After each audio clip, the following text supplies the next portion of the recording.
Hello everyone, and welcome to DelftStack. If your Windows 11 update is completely failing with error code 0x800F0831, it means your component store is corrupted or missing a previous update manifest. I will show you exactly how to repair these missing files and force your system to update right now. Let's get started. First, you must repair the core system image to replace the corrupted update manifests causing the installation failure. Open your Start menu, type CMD, right-click Command Prompt, and select Run as Administrator. Type DISM /online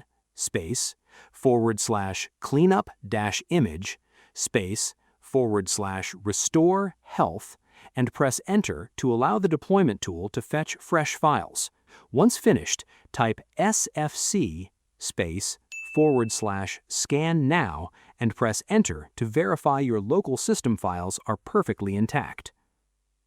Next, resetting the background update components ensures Windows clears out the stalled installation loop. Return to your elevated command prompt to manually stop the active background services. Type net stop Wuauserv and net stop Cryptsvc, pressing Enter after each command to halt them. Type net start Wuauserv and net start Cryptsvc to reboot the services with a refreshed connection state. Finally, if the automatic service still fails, manually downloading the update package bypasses the server sync issues.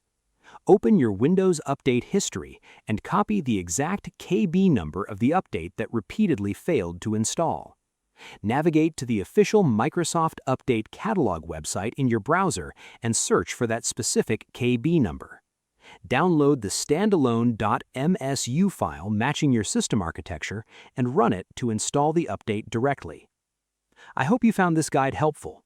Please like, share, and subscribe for more technical tutorials. Thanks for watching.